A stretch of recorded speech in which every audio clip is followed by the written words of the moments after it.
Hello, I'm Heather. And I'm Ryan. Welcome to the podcast. It's game night, it's sibling rivalry, it's a walk down memory lane, but most importantly, it's politics free. Guaranteed.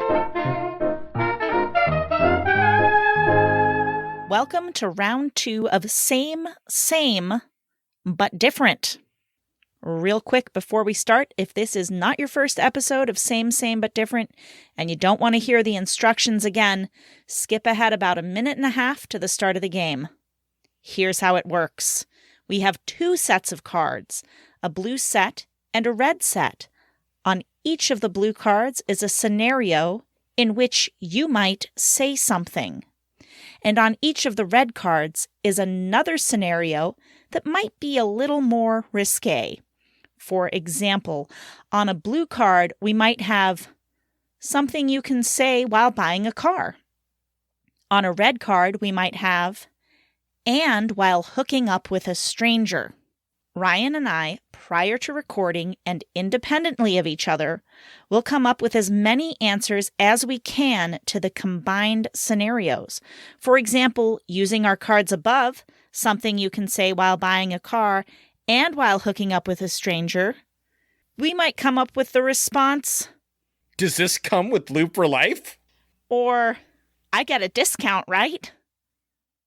We will compare notes and see who has come up with the highest number of unique responses, with 1 point awarded for each unique response, meaning the other person didn't also think of it. Whoever comes up with the highest number of unique responses earns the highest number of points and wins the ever-coveted Gloating Rights Trophy. Until we play again. Again, the game we're playing is called Same, but Different. It was created by What Do You Meme and is available to purchase at whatdoyoumeme.com. Link in the show notes. They are not a sponsor. And finally, it should be noted that for podcast purposes, we are playing a modified version of the original game. The current running score is Heather, 13, Ryan, 10. Ryan, are you ready to compare notes? I am ready to compare nodes. Okay, I did not have that typo in there, so knock it off. All right. It sounded like you said nodes. Oh, did it? Yeah.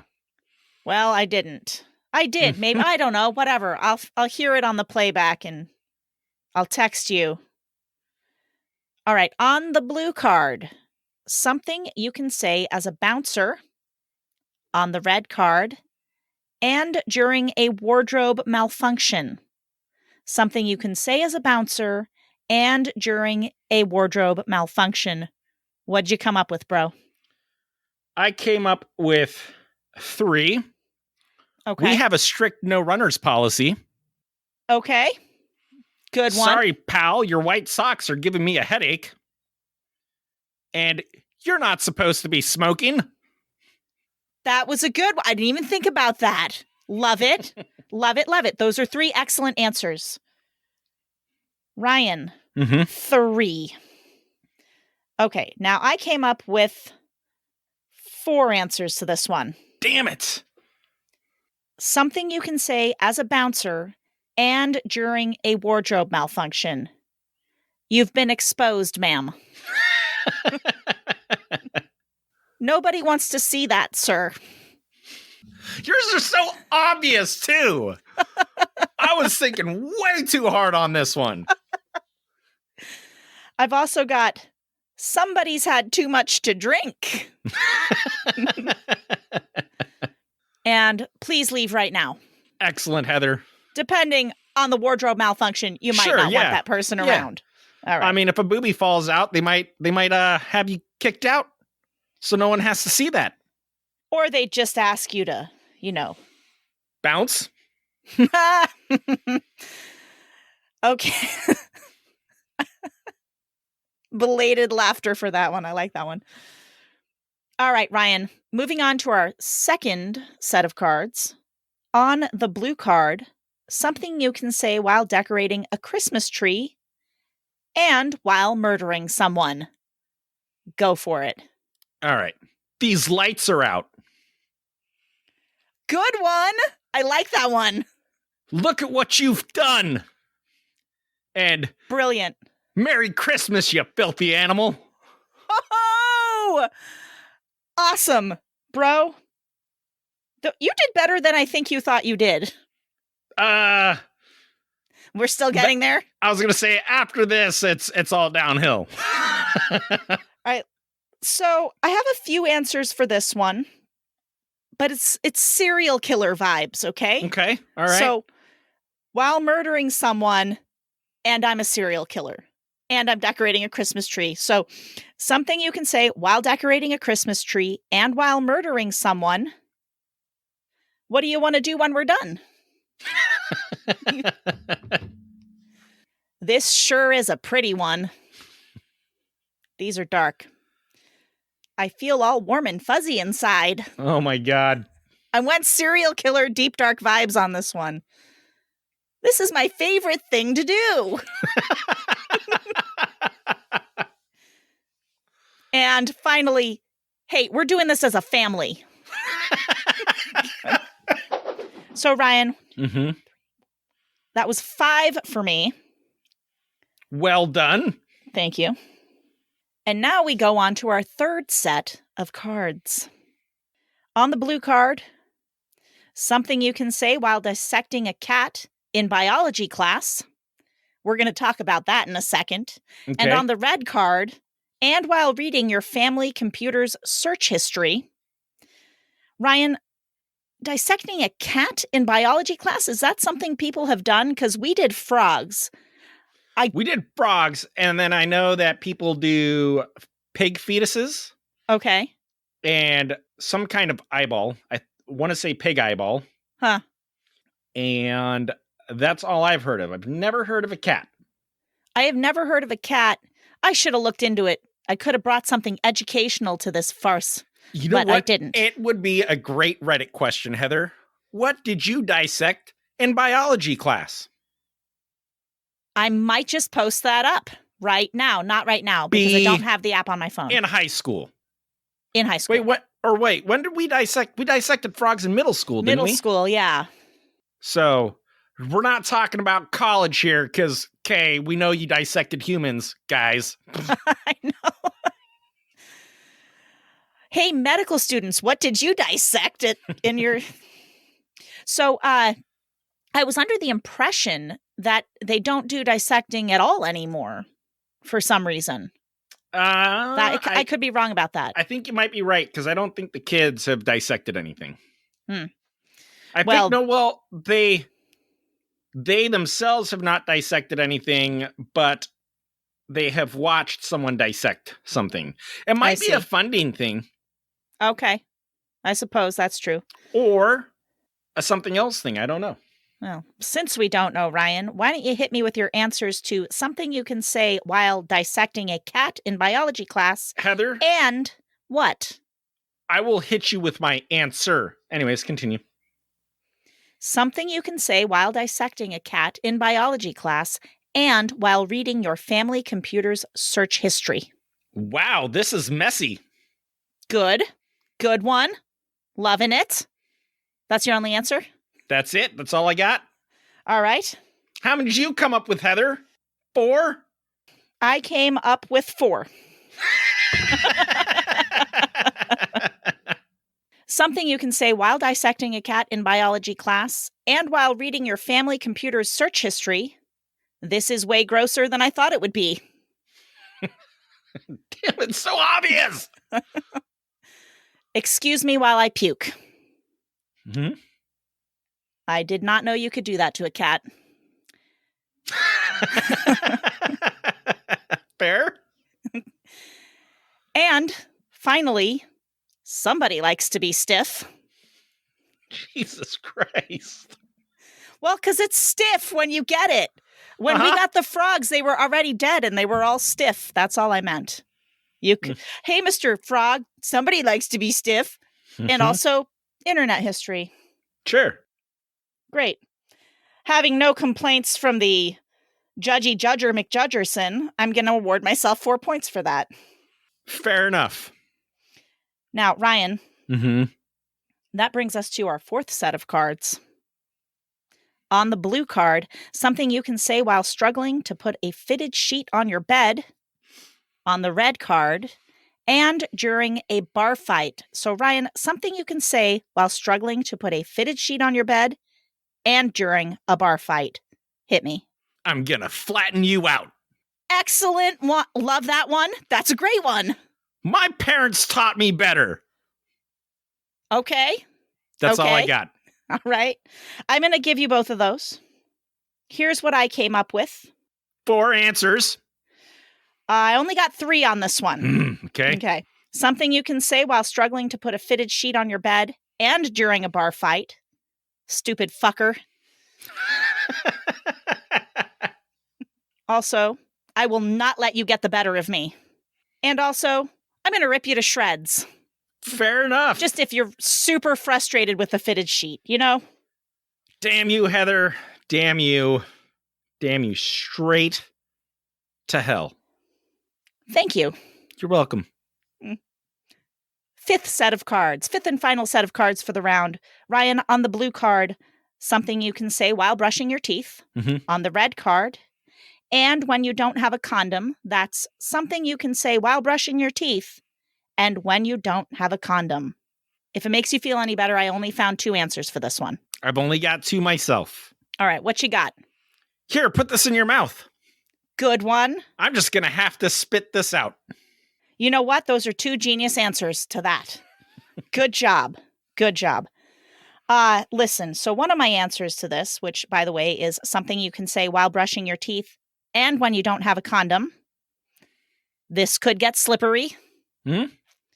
Okay. And here's the one I mentioned earlier that I thought you might have some problems with, Oh, really? but it's witty as fuck. And I'm awarding myself a point whether you like it or not. Something you can say while brushing your teeth and when you don't have a condom. Oral it be.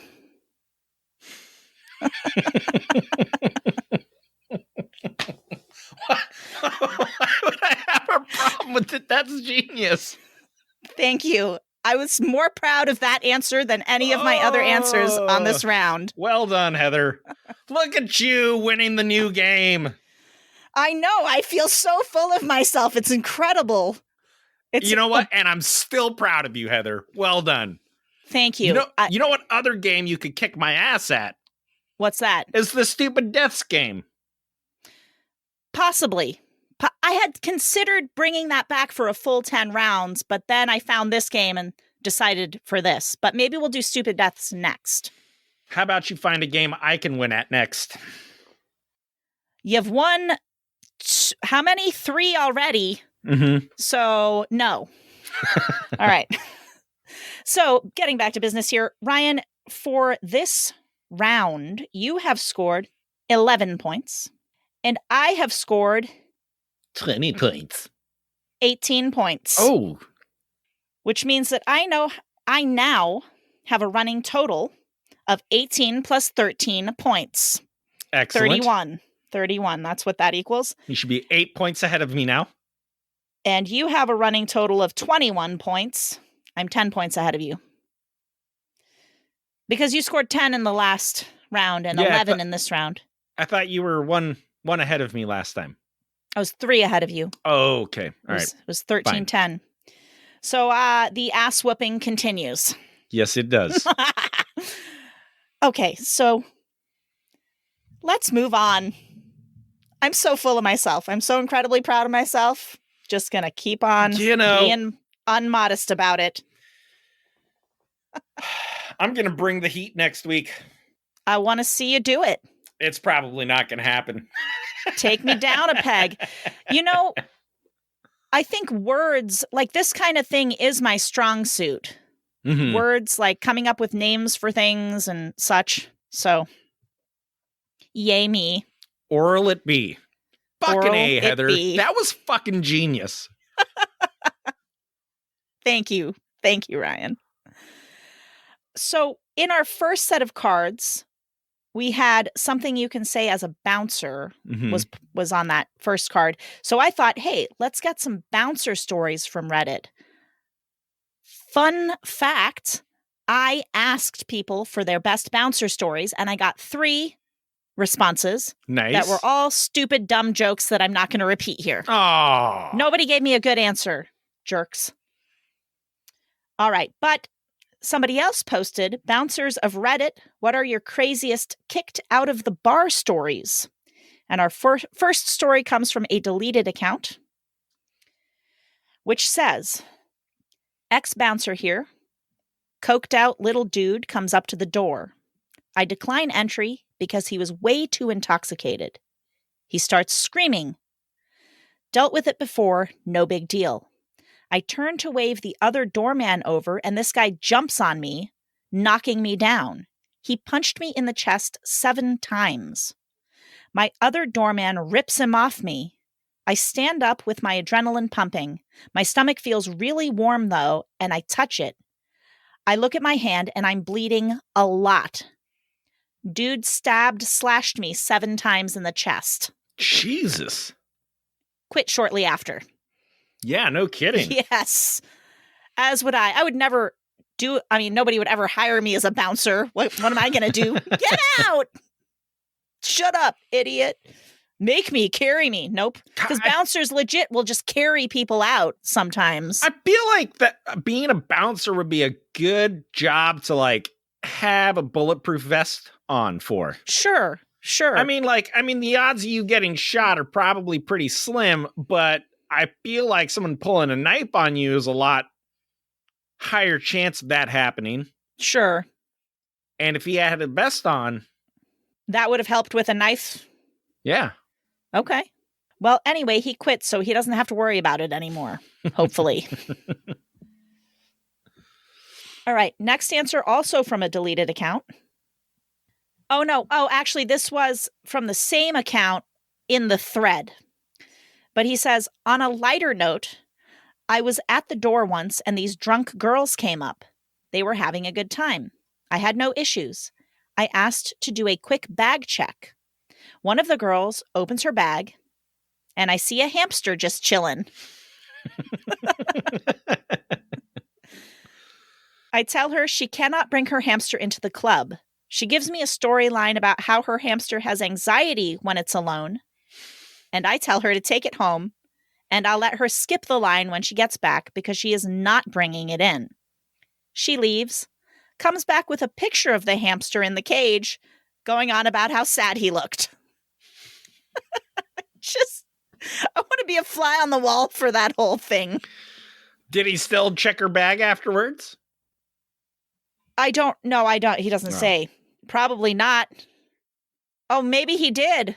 Maybe she's just pretending that she left the hamster at home. She was trying to pull one over on him. All right. Another deleted account.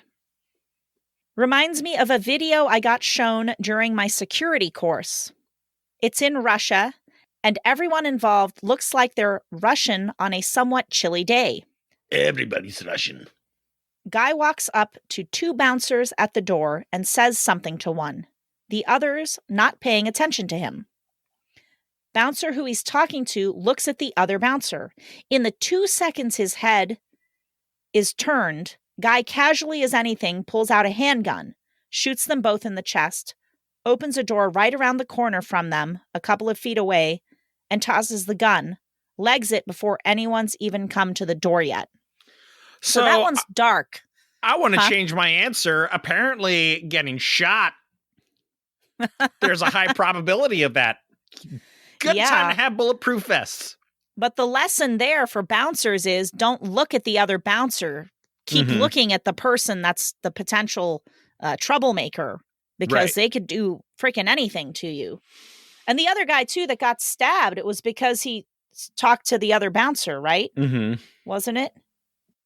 Oh, I turned to wave the other doorman over. Yeah, so he also turned away from the guy. Yeah. To get the other doorman, and so he pounced. So, bouncers, if you're listening, you probably already know this. Let's continue. From Fudley. When I was a DJ at the bar back in the day, some drunken asshole started being a dick to the waitress, smacking her ass, making her grab for her tits, etc. The bouncer grabbed him by the back of his hair and knocked over every table with the guy's face as he dragged him toward the door. Then he used his face to hit the panic bar on the door and threw him out into the street. It was a little much, but I think that bouncer had a crush on that one waitress. Yeah. Yeah, it seems so. It's like, let me just shove your face into every possible object on the way out the door. From Halesing, we had a woman come in and eat a napkin in front of our hostess and then leave. It was a weird-ass night for all of us. Just thought that was interesting. Just walks in, eye contact with the bartender, shoves a napkin down, eats it, walks out. I have a question. It's kind of unrelated, but talk about weird nights. Yes. So apparently 911 gets like crazy calls whenever there's a full moon. Like I've heard that, yeah. Right? So it's I've also heard that emergency rooms fill up like extra and weirdly on full moon nights. I want to know, does it happen when it's a full moon, but it's cloudy and you can't see the moon? That is a great question for the internet.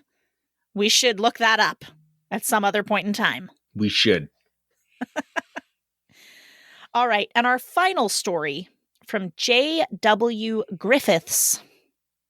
One night, I'm checking IDs at the door while our head bouncer was standing there looking intimidating. So as I'm checking people's IDs as they come in, a small guy comes walking up from the parking lot. It's always the small guys. Yeah, isn't it? He had been 86th the night before for being obnoxious. I think that just means kicked out, right? 86th, is that what? Okay. Yeah. He had been 86th the night before for being obnoxious to several women, so he was permanently banned from the bar. Randy, the head bouncer, sees this guy coming and just starts shaking his head no. The guy walks right up to Randy and pulls out a small semi-auto pistol and sticks it right in Randy's face and says, "I'm going to kill you." Randy looks at the guy, looks at the gun, looks back at the guy, and then leans down and very softly says, "No, motherfucker, I'm going to kill you." The dude with the gun stares up at Randy, looks at the gun in his own hand, and then takes off running back into the parking lot as fast as he can. Later on that night, after the bar closed, we were cleaning up and having a few drinks. So I asked Randy what the hell was he thinking when he said that. Randy responded, "Little gun. I would have had time to break his neck before I bled out."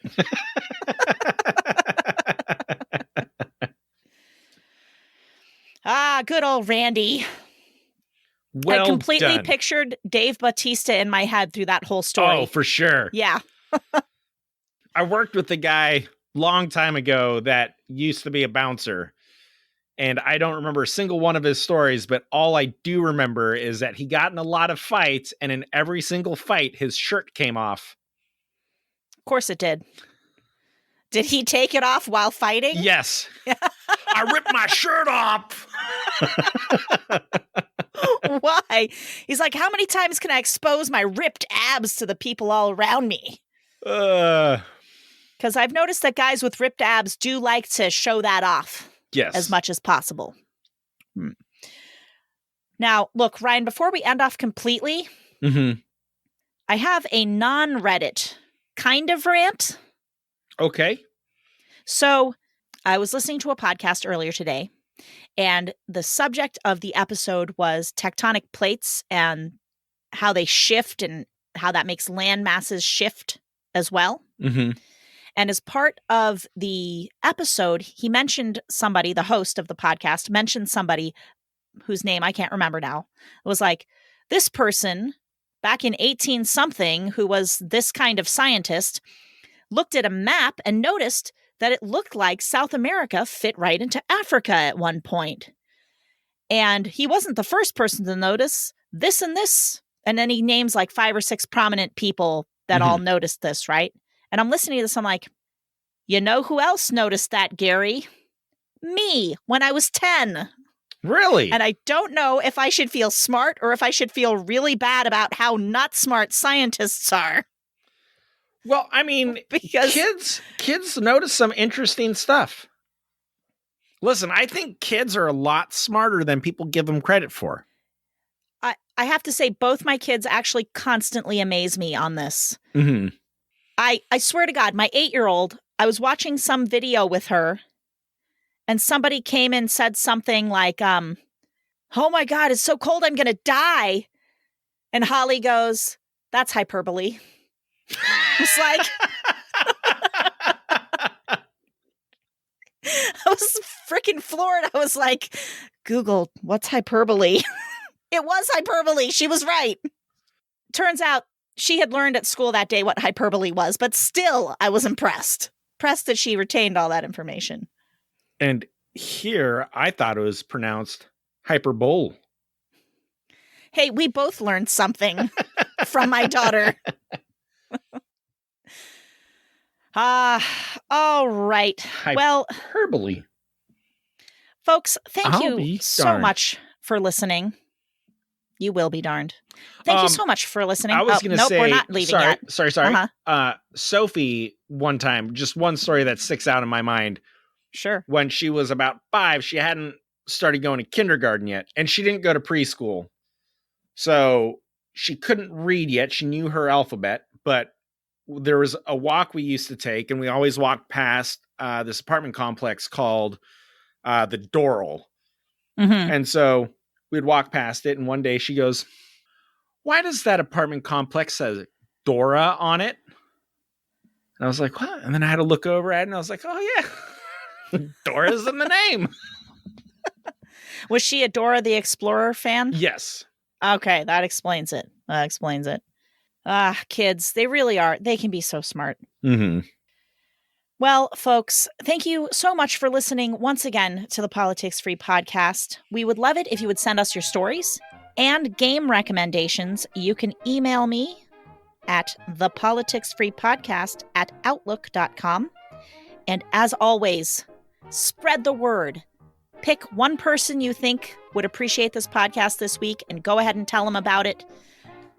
We would love you for it. And other than that, have a happy, wonderful, fantastic, incredible week. Until we play again.